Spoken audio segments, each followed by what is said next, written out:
Okay, so I've been thinking about this is the first time I'm teaching this book or even studying it. So I was trying to figure out what is the main idea of this text, right? So that we can really see everything in that perspective. And I think I got it.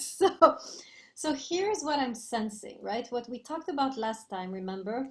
This powerful moment where all the elements of creation are gathered again, right? All the elements from Genesis 1 are gathered again, right? The word, um, light, life, and made, right? So and this is, of course, beginning the text, right? So the sense I'm getting from this is that we are entering a second creation. This is a momentous event that this book is describing the possibility of a second creation.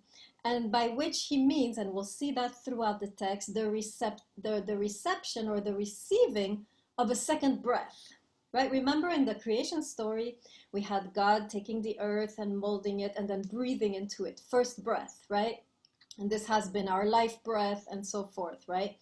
Here, what this whole book is talking about, really, all this, the teachings, all the stories, right, are really talking about how we are to receive the second breath, right? Which is called in our text the spirit, right? Or if you want, which is a translation of the Hebrew, right?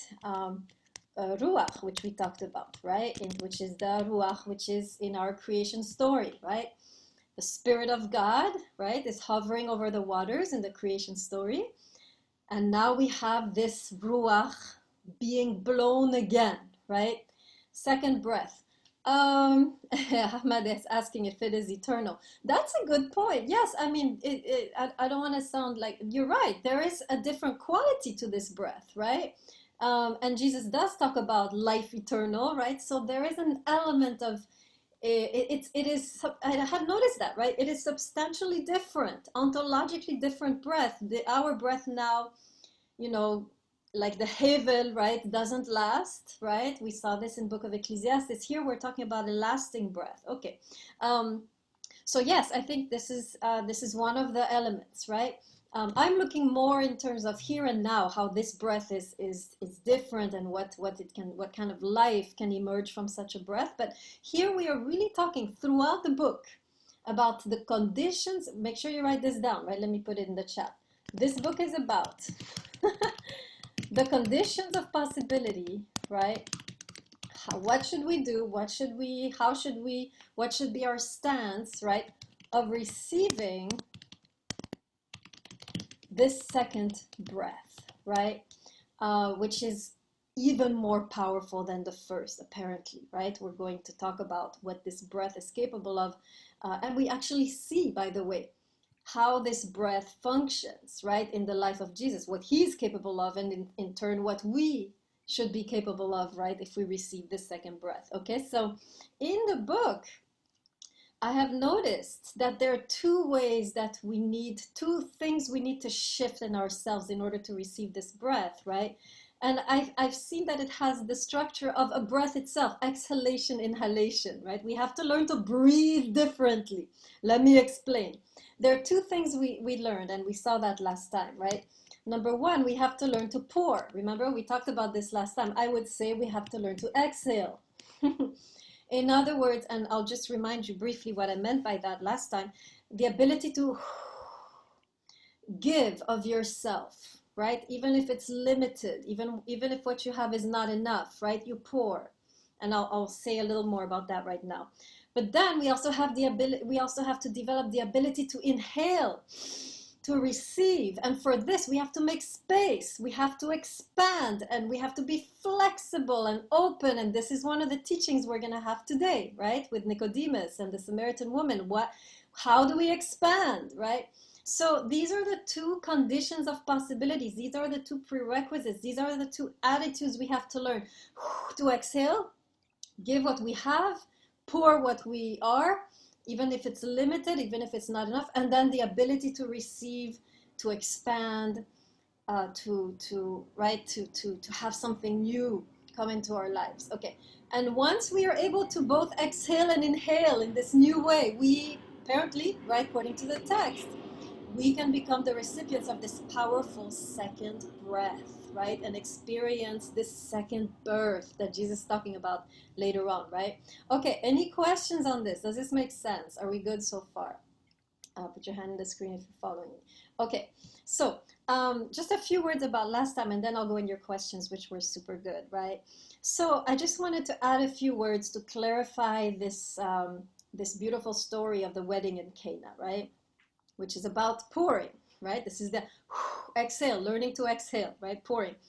And I want to make contrast or compare it to two other stories, one in another gospel, one in the Hebrew Bible, which will really help you understand what is taught here in this story, right? I wasn't clear enough, I think, last time.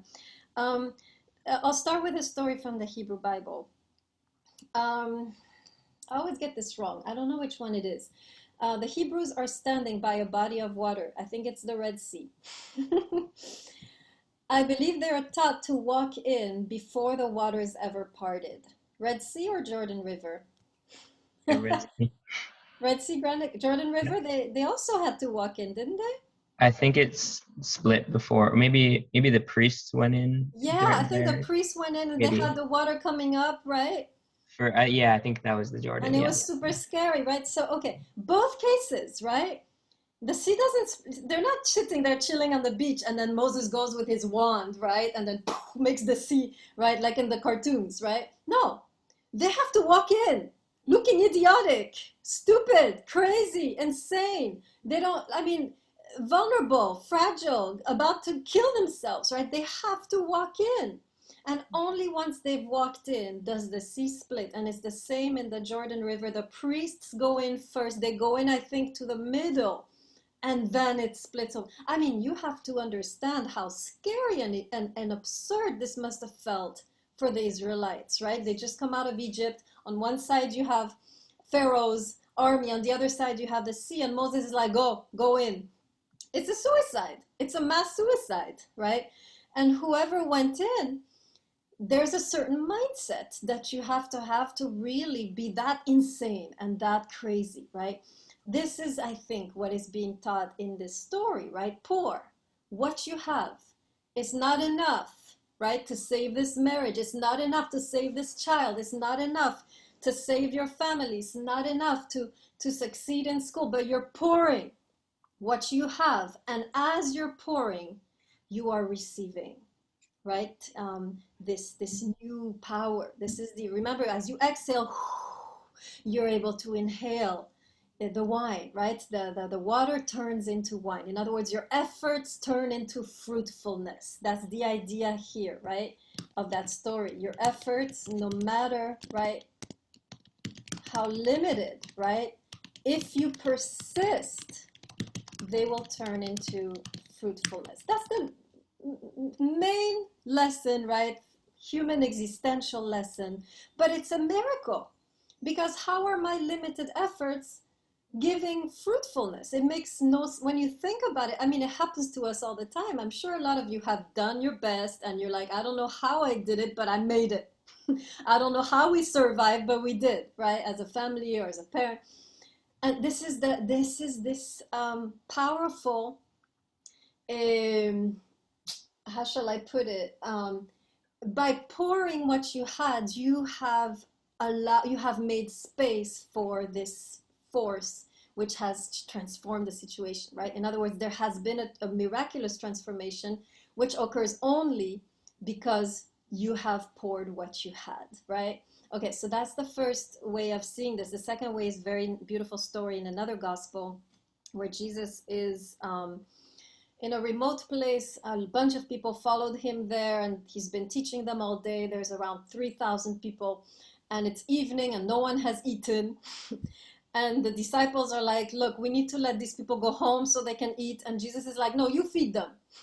And they're like, what the hell? We don't have any money. Why do you want us to, right? And so he says, well, look, what do we have, right? Yes, Pierre Antoine, that's the story. And a child comes, right? And a child says, here, I have 2 fishes, 5 loaves of bread. I'm giving it to you, right? And the story goes on that Jesus begins to split, right? apart the fish, the bread, and he splits and he splits and he splits until everybody is fed, right? Same idea. You bring your humble two fish, right? You offer what you have and it will be multiplied. Same lesson, right? And again, this is this second breath, right? Which only comes when you've breathed your last, right? You've done what you did, what you could with what you had. And as you persist, this is where you have the fruitfulness, which is miraculous, right? Okay, so, all right, this was just review. Going back kind of to what I feel is the main idea of the gospel. Now let me take some of your questions and then we'll get into the stories for today. Okay, so starting here with Granick.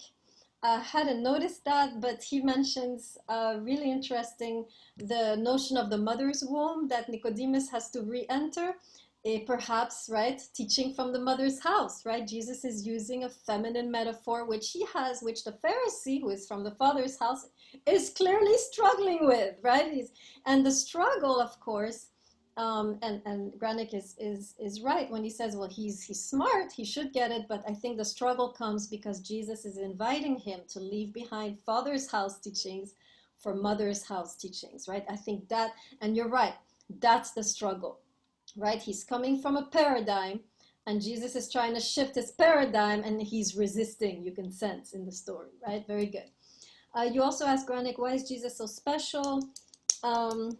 Right? Aren't we all supposed to be like Jesus, right? Why is he so special? Perhaps because he's the first to have this kind of intimacy with God, right? There's only one person who was this close, was King David, and they're often compared, right?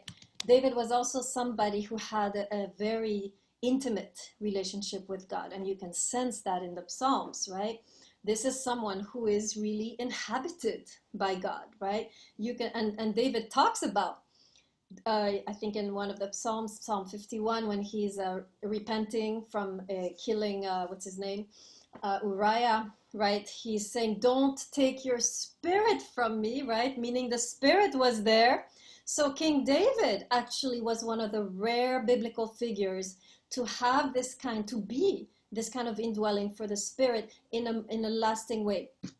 Perhaps so similar, right? They both have this deep, intimate union with God, right?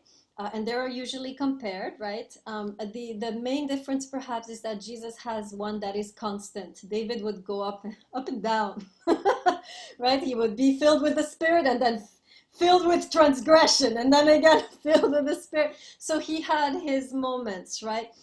Jesus in a way is more constant. He's kind of showing the conditions of possibility of lasting, being in this kind of union in a more lasting way. So in a sense, he's the first in the Hebrew Bible to really not achieve, but have this gift, right, of constancy, right? Now, of course, I could go into the details that Jesus is special because he's the incarnation of God, but I won't. I'm not going to go there because, I mean, certainly, right, he is definitely, his presence is as powerful as that of the temple. I can easily compare those without feeling uncomfortable, right? Just like the temple was the place where God dwelt permanently, right? Jesus is in a way the emergence of a new temple. Now that the temple is about to be destroyed, right? He is parallel, right? This is the parallel importance in that sense, right? Perhaps. And then of course we follow, right? Okay, as best I could do, Granick. Yes, nice reading of the woman at the well. We'll talk about the well as a hookup place in the Hebrew Bible. So there is an element of romance here that we'll talk about that you're catching on. Okay, Ahmad, very good. Water, to be like water. You're thinking Eastern, right? You're thinking Tao Te Ching. And yes, is Ahmad here? Yeah. Yes, we will be talking about this kind of fluid today, right? Fluid spirituality. Still, Ahmad, remember this, the expression Son of Man, Son of God. These are technical expressions that in the context, right? Jews would hear Son of Man and they would think Messiah, right? Greeks would hear Son of God and they would think emperor, right? But Jesus subverts these categories, right? Jews are expecting Messiah to be coming on the clouds. Jesus is coming from the hillbilly, right? Galilee, nowhere, right? Greeks are expecting Son of God to be on a throne. Jesus ends up on a cross, right? So he's subverting these categories of these powerful figures, showing that power is not always what it seems. True power, right, is not always what it seems. It's a different kind of power here with Jesus, right? Soft power, power of love. We'll talk about it. Makes sense? Does that answer your question a little bit, Ahmad? Okay. Yes, Ahmad, always noticing where the gospel becomes intolerable. Verse 18, chapter 3, verse 18. Right? Jesus just finished talking this flowing discourse about water and spirit, and then all of a sudden you have this text. I mean, I'll read it, verse 18, chapter 3, verse 18. All of a sudden, everything is like turned on, right? Whoever believes in him is not condemned. Whoever does not believe is condemned, right? And so now we again have this duality, us, them. Okay, who is speaking there, Ahmad? Jesus or John? I would say John. Exactly, right? The discourse moves from the words of Jesus into the John's interpretation. And as they move into John's interpretation, bam, you're back to the rage is back, right? The us them mentality, the polemic attitude, darkness, light, right? Each time you have this notion, darkness, light, us them, is John. John has taken over, right? So the whole gospel is really Jesus teaching a little bit and then John interpreting, and then Jesus teaching and John interpreting, and we really have to sift. Where is it Jesus? Where is it John, right? Otherwise, we're, yeah. Okay, great. Stajich, you have a quick question. Go ahead. I'm sorry. You're mentioning that John is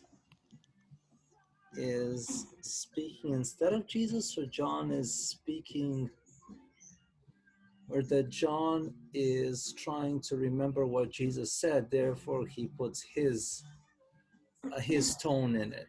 I'm not exactly sure where you're headed. Or are you saying that John is speaking in these are John's words instead of Jesus? Jesus never said this. Rather, John is the one putting in things that Jesus. So John is putting in stuff that should not have been there. I'm not. Yeah, so it's a little So tricky, he's right? blaspheming. I'm not sure. No. So, okay, so there's Okay, two let me things John hear. is doing, right? John is doing two things. The reason I'm saying this is that most of the content of this gospel is not found in the other gospels, so there is some crafting here, right? Extra crafting by the author. So there's two things John is doing. One, he's trying to give to us the teaching of Jesus in his own words. Sometimes he does add some stories which he feels would fit in the mouth of Jesus, like the wedding in Cana is nowhere else. We don't have this story, right?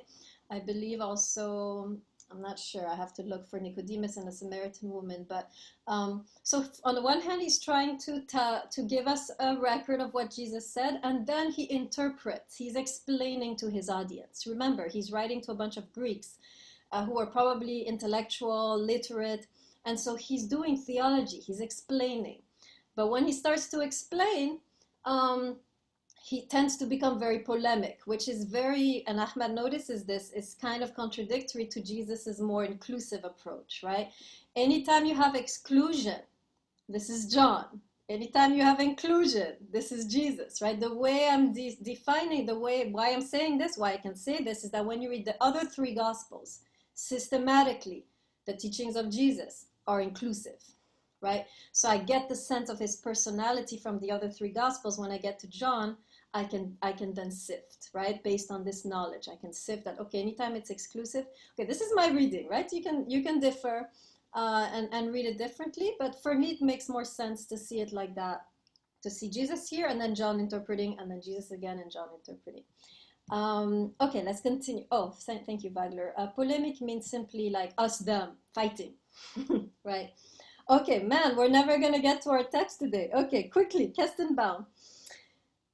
Yes, okay, so Kestenbaum is saying one thing Nicodemus said, right? No one has done, speaking to Jesus, no one can do what you do he's not saying no one has ever done it, right, Kestenbaum? He's saying no one could do it unless they had this kind of power. Is Kestenbaum here?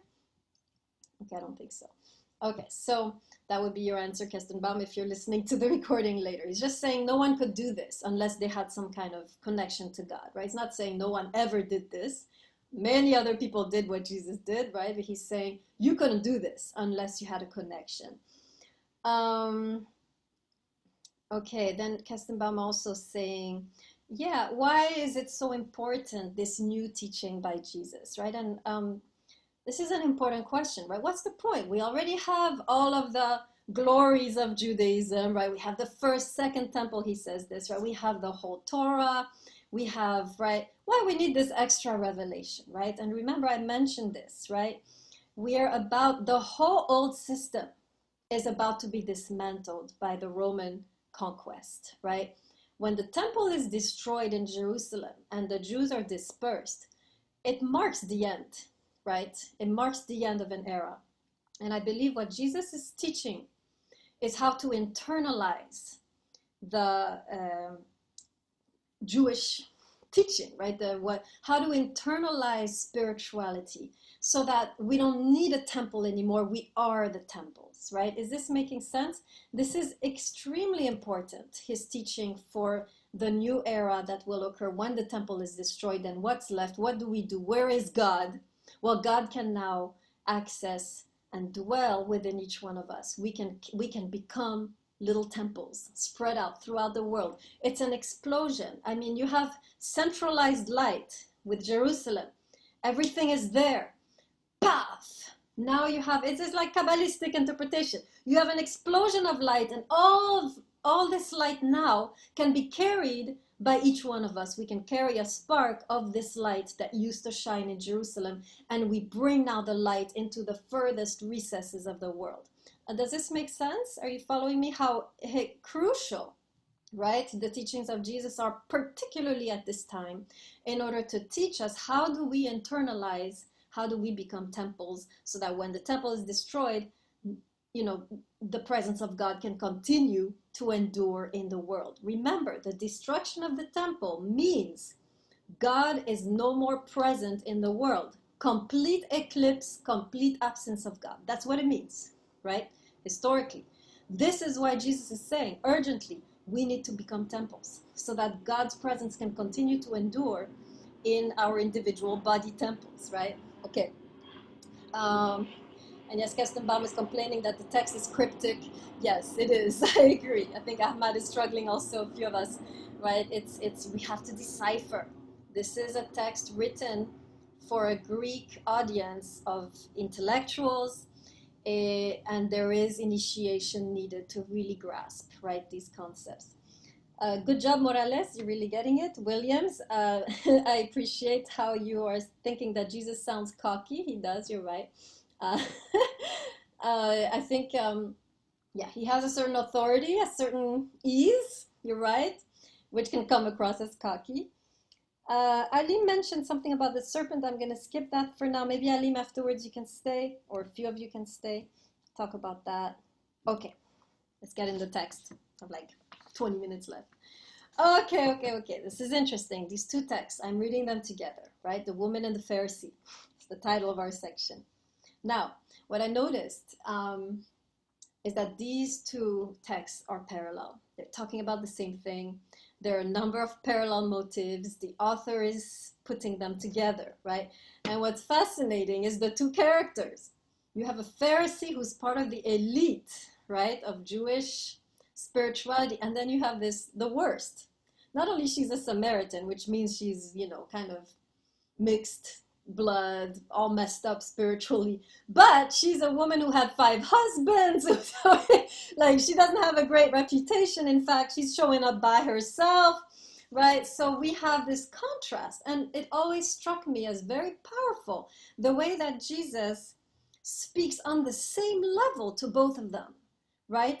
I would think that he would dumb things down a bit for the woman, but no, right? It's when you read the two texts, the same level of teaching, right? So you have clearly here one of Jesus's mother's house moments, right, where he's teaching the woman on equal footing with the man, which was not the case at the time, right? At the time, the women didn't really study Torah or the Bible, right?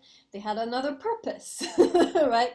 And here you have the beginning again of a new era where Jesus seems to be saying the women now have an equal, they're sitting in the school that I'm teaching. They are sitting there, they're getting the same teaching, they have the same level, as though he's saying, right, the women need to be in the school. They need to be learning at the same level as the men. They need to be part of this new era.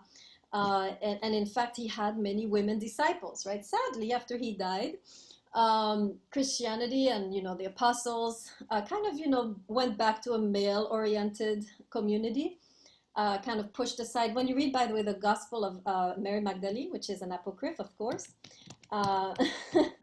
there's a Gospel of Mary Magdalene, believe it or not. Mary Magdalene was one of the most faithful disciples of Jesus. She's, in fact, the only one who saw him right after his resurrection, right? They were that close, right? And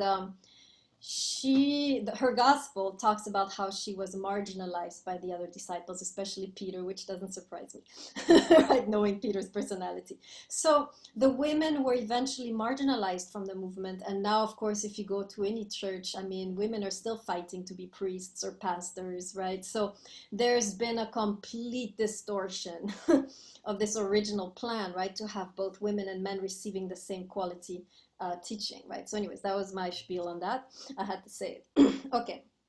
So yeah, parallel there. Another parallel. They both come at a time which is very isolated. The Nicodemus comes at night. The woman comes at noon.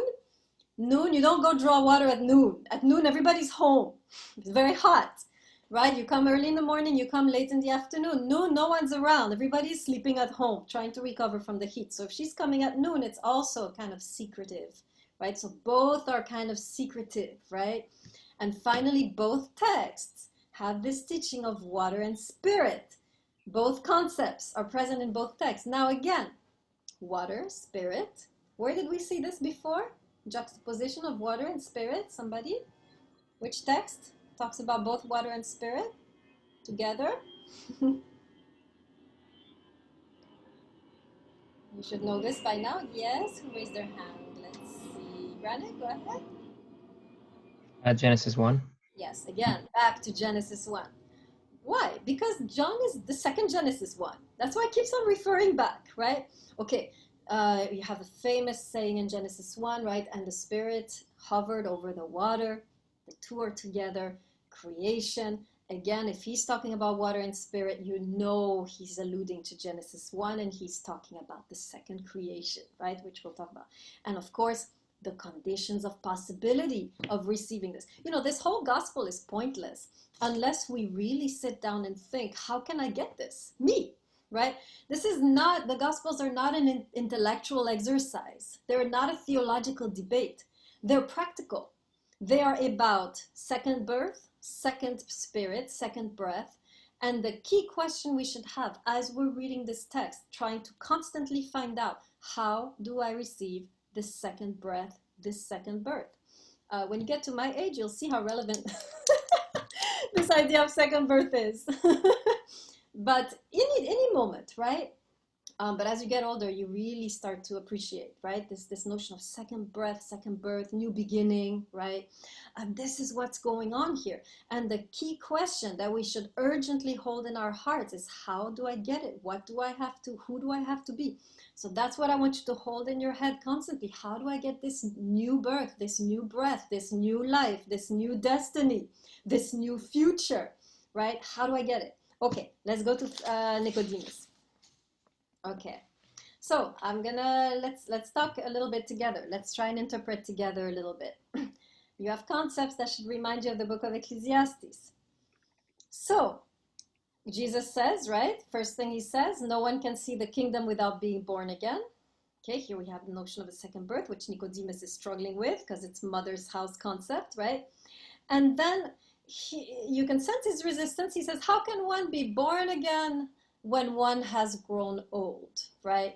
So now we're seeing right now what we shouldn't be if we want to be born again. That is to say, old. Okay, What does it mean not to be old in body, but to be old in mindset? What does Nicodemus need to shift in order to have this second birth, right? What's wrong with being old? What's the problem of being old? What does it mean to be old? Okay, Pierre-Antoine, help us. I was just saying, like, I think perspective is what needs to be shifted, because even like learning about the mother and father's house, it takes a lot of mental like rearrangement and to be open-minded to understand what the mother house is really trying to say, and not always thinking about like the rules, the laws, and all of that. Yes, he has to shift paradigms. Now imagine you're a leader, Pharisee, a ruler, it says in the text. You have been born in this paradigm, what it means to be holy, what it means to be spiritual. You have kept all the commandments. You have been meticulous. And all of a sudden, this guy out of nowhere comes up and tells you, you got to throw all that away. I mean, you don't even know where this guy is from, right? You don't know him that well. You sense there's something to him, but he's asking Nicodemus to throw the old paradigm away for you don't even know what. And so one of the things that make us old is really the attachment to a certain paradigm. But when we are attached to a certain paradigm, we cannot grow. We cannot evolve, right? We get stuck. I'll get to you in a second, Alim. I'm reminded, right, this notion of keeping ourselves unstuck and always ready for new revelations. You find it in the book of, I think, Exodus, right? When Moses is at the burning bush. I hope you know this story. And God comes and tells him, okay, you're going to save my people. And Moses says, well, what's your name? Right? I don't know if we mentioned this before, but anybody know the actual Hebrew for what God responds? When Moses asks for his name, I think we covered this in this class. I can't remember. Pierre-Antoine, go ahead. Wait, is it either Adonai or Elohim? If I'm not mistaken, I'm A not little sure. more complicated. Okay. What does God answer when Moses asks for his name? He says a whole line. What does he say? Nobody knows, for real? Granny, go ahead. It's Ekia, Asher Ekia. Okay, Like I will translate it. be that I will be. Go ahead. Yeah, I will be that I will be, or something like that. What? I will be, and then Yes. like yeah. Okay, very good. I will be who I will be. In our poor translations, pathetic translations, I am that I am, which is not, it's a future. I will be who I will be. When God is saying, I will be who I will be, what is he saying? What does that mean, I will be who I will be? Connecting to this, what does it mean when God says, I will be who I will be? Granik, you want to see your hand is still there?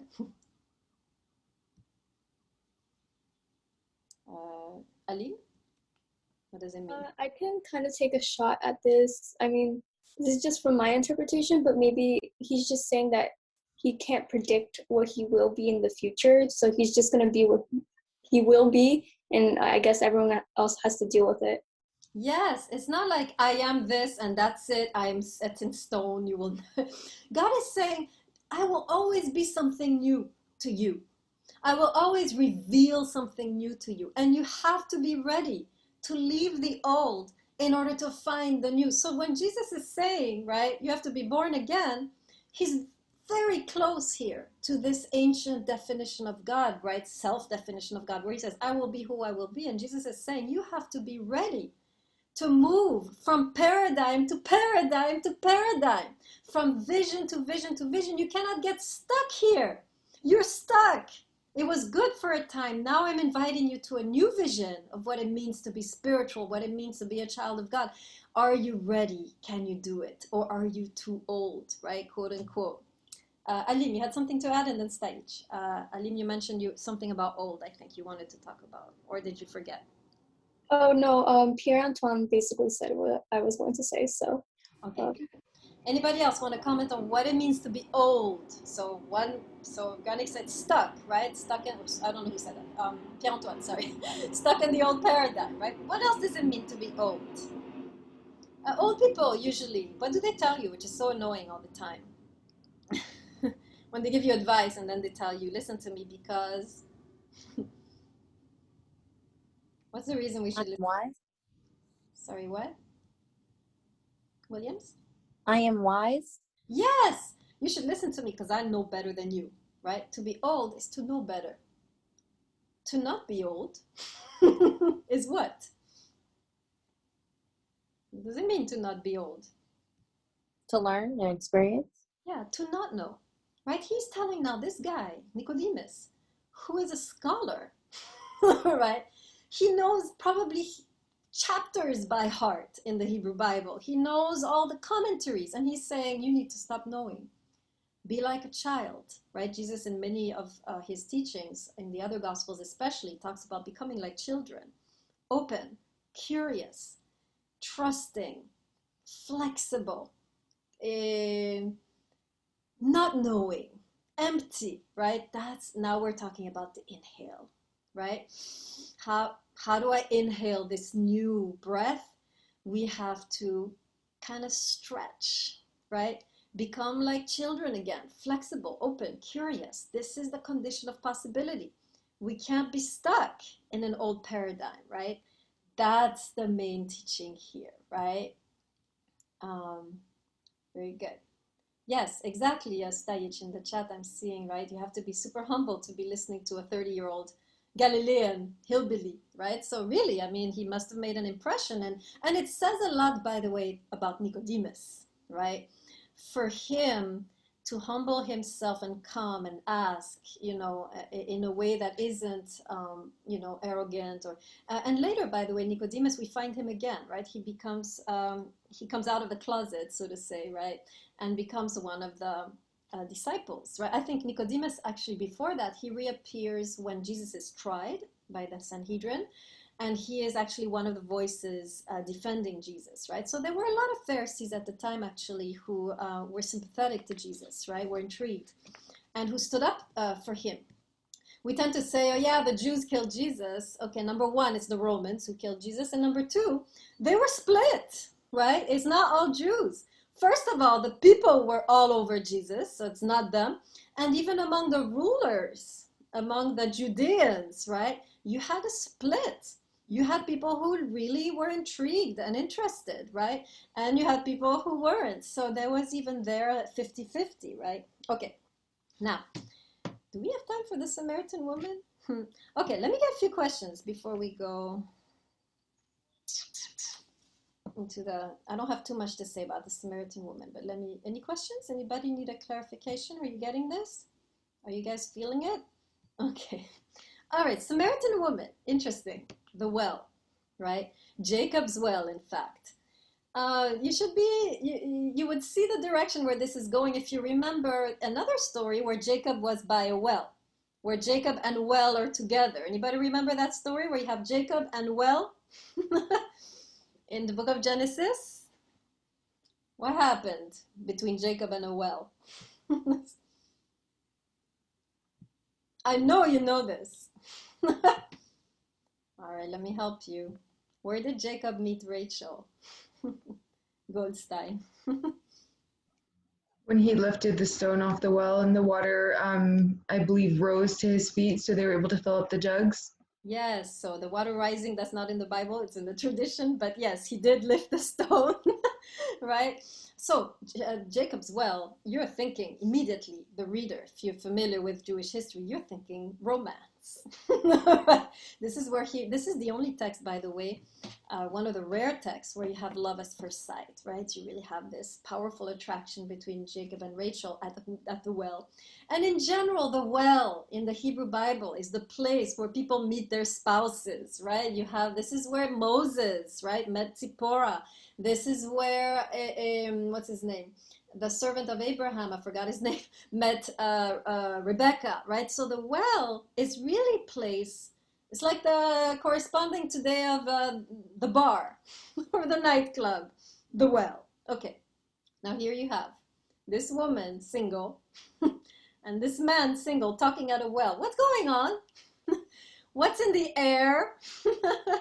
And when you find out about this woman, who has had 5 successive husbands, you get a sense of her personality, her tragedy, her life, her longing, right? This is a woman who has been repeatedly disappointed in love, right? And even now, the man she's with, right, not her husband, so not a great guy, right? Hasn't married her. Maybe he's married, right? Could be, or doesn't want to commit. It's not great, right? So this is a woman broken over and over again by disappointment in love. And now here she is at the well with Jesus. I think, who was it that sensed what was going on? Let me take a look. Is it Grandick? Yeah, Grandick, tell us. You mentioned it in your paper.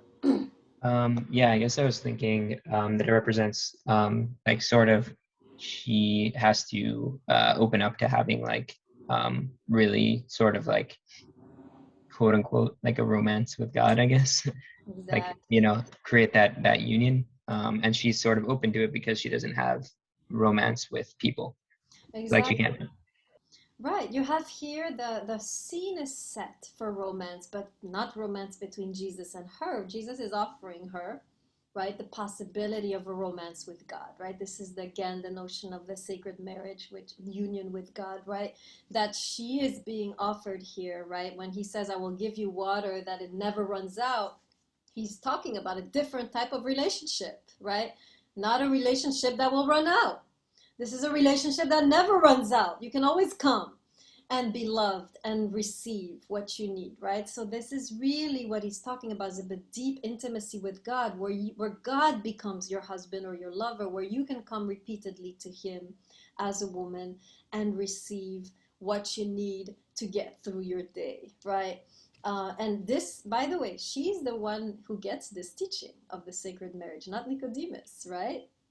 Um, so it's interesting, right? She gets actually a deeper teaching, right? Nicodemus just got the teaching of, stretch yourself. She actually gets the teaching of receive, right? So the Jesus is able to go deeper with her. Why? Because she is more ready, right? She's more open. She has been broken open, right? Nicodemus is still strong, sturdy. She has been broken over and over again, and it is precisely her brokenness which makes her the recipient for this deeper revelation. So he actually, one of the deepest revelations of Jesus was to a Samaritan woman. Why? Because she was more open. She was the most open. He doesn't even tell his disciples this, right? Only her was a vessel vast enough. Because of her brokenness, she was broad enough to receive more, right? And so it is only to her that he really talks about and really opens up the possibility of having God giving you the love that you usually would seek from a man, right? The same way that we long for a man to fulfill us, to make us safe, to provide for us. And so he's saying God can become that for you, right? He can give you everything that you are lacking, the love, the comfort, the peace that you are lacking, you can receive from that direction. So that is, I think this is the core teaching. This is the center. It's not the center in terms of how the book is written, but I really think we're at a climax right here, right, with the Samaritan woman. Notice, same idea. Yeah, let's go to this notion. Here's a question I've always wondered about this story. Why does Jesus ask her for a drink? Why doesn't he just go off into the teaching? Why does he stop and ask her a drink? What is the significance of that? What is she supposed to? Why is that necessary before he can teach? Let's talk about that a little bit.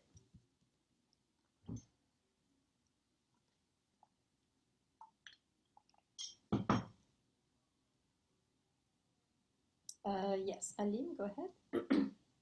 Maybe this like alludes to the notion of like pouring herself before she can inhale Jesus's teaching. Just like to connect it to like the line we were talking about. Yes, and what would it mean to pour herself? Curious. In this context, what is she asked to do? I mean, I guess this is I mean, in our group, we were talking about how she would probably maybe be offended by the way that Jesus is talking about her relationships. So I guess by pouring herself out, she's like pouring her trust to talk about this very sensitive part of her life or her personal relations. Okay, yeah, you can see she's very vulnerable, right? She's able to talk about these things. And in a way, he's asking her, pour the love you don't have. pour, and she doesn't have the water yet, right? She's at the well, she hasn't drawn it, she has no water, right? And he's like, give me a drink. With what? I have nothing. In a way, she could respond and say, I don't have any water. I'm used up. I'm dried up, right? But in a way, she still pours, even she has nothing left. She's so, yes, same idea as what we saw in the a wedding of Cana. Good. Olivera, you want to add? I was thinking that he was telling her to like emptying herself so he could fill her up whatever he has to offer her. So it's like a take all, like when we're talking about being rigid, I think he was telling her like a be flexible because now I'm going to fill you up. So I want to talk, I like that very much, this notion of emptying oneself, right? This is so profound, the necessity, right? In order to receive this second breath, we have to learn to empty ourselves. Let's talk a little bit of what does it mean to empty myself. By the way, this expression, I love that you use this expression, Olivera. It's used later to talk about how Jesus died, right? The Apostle Paul describes the death of Jesus as him emptying himself, right? So there is a connection here between emptying oneself and sacrifice, right? What does it mean? Why is Jesus saying, empty yourself, sacrifice, right? Be capable of sacrificing yourself, and then you will receive this living water. Let's talk about, this is so profound. I mean, I want to stop on that for a little time. What does it mean to sacrifice? Let's think of a situation where you are asked to empty yourself and sacrifice yourself, and what the promise is for that situation. And remember, emptying connected to death, right? A kind of death. What does it mean to go through a kind of death? When you're going through something hard, and Jesus is saying, learn to empty yourself. If you want to receive this extra breath, learn to empty yourself. Let's talk about that a little bit. What does it mean? Connection between emptiness, death, sacrifice. They're all connected.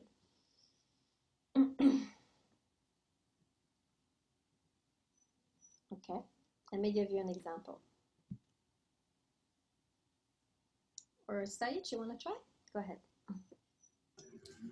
Okay, I'm sorry. I just want to get to this, the whole context behind the woman, Samaritan woman. Jesus, he goes on and tells her, she asked him, so how is it that you, despite being a Jew, asked me, a Samaritan woman, for a drink? Though I'm a Samaritan woman. Jesus says, if you had not known of the free gift of God, who it is who says to you, give me a drink, you would have asked him, he would have given you some. Jesus himself here, I'm so sorry, I completely forgot what I was going to say. And you I completely went off tangent. I'm so sorry. That's okay. I'm so sorry. Back to my question, Norena, go ahead. Okay, I can associate the part like in the way that we can, the water just no, the water symbolize so much. The water symbolize like clean our everything that we have. Is not only the body, only it's not the vital liquids, fluids. It's also help to us like to remove the sins, like to reborn again. That's how I perceive the association with the water. It's like we need to believe in the way that something bad is gonna happen, but at the same time, the faith and our beliefs is gonna lead to us like to born again. Okay, good, right. So you're connecting the water to the purification, right, which Nicodemus also was struggling with. So yes, definitely, when he talks about living water, right, there is an allusion to purification, since only living water, by the way, is a bad translation of simply flowing water. This is the water that Kestenbaum was talking about last time, which is the water of the mikveh, of the ritual bath, which has to be flowing. Why? Because only flowing water can purify. So yes, when he's talking about flowing water, he is alluding to this kind of purification. So yes, when you pour the drink, you receive not only purification, but everything this water also can do in terms of life-giving power, right? Okay, so we're seeing here, right, really this, again, the same idea, right? how willing are we to offer what we have and to pour what we have in the situation, right? This is one of the conditions of possibility of receiving the second breath, right? The ability to do what you can do, even if it's not enough, even if it's painful, even if it's sacrificial. You're pouring yourself into this job, into this family, into this relationship. You look stupid. Everyone's telling you to stop, to give up. Here you are pouring like a moron, right? This is the condition of possibility of receiving the second breath. It takes a lot of audacity to do that, right? And courage to keep pouring when everyone's telling you to stop, when you look like a complete idiot, when you have nothing left to pour, and here you are believing in this destiny of yours, believing in this family, believing in this child, believing in this partner, and you're pouring even if you have nothing to pour. Condition of possibility of the second breath, right? Or in this case, the second water, right? Only at this moment are you ready to receive living water, right? Which will then overflow, he says, out of you into, right, into the world, or into everlasting life, right? Okay. So are you seeing more clearly this powerful teaching? Like, I really want you to, right? This is not just a teaching for Christians. I really want to emphasize this, right? This is not supposed to be only the heritage of Christians. Jesus is talking to a Samaritan, meaning he's talking to everybody. That's what it means that he's talking to the Samaritan woman. He's talking beyond the confines of religion, and he's saying, as a human being, you are entitled to the second breath, to the second birth, to the second baptism, right? But here's the attitude you have to adopt. And you don't even have to believe in Jesus to do this. Pouring is something you can do by yourself without any connection to any dogma, any credo, any institution. And this is Mother's House teaching. Only the mother knows how to pour herself in this way. And I want to conclude with this. Only the mother loves like that, right? The father will deny you, be like, you're not my son, right? The mother can't.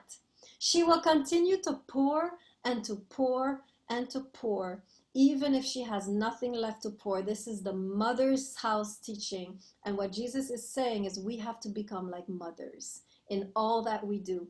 And as we pour, that is when we will receive this powerful influx of new life, right? So this is something anyone can really do. If you know how to love, if you're courageous enough to love and pour that love in whatever situation you're in, you will receive automatically this second breath. It's a human inheritance. It's not something reserved for Christians, right? I want to emphasize that.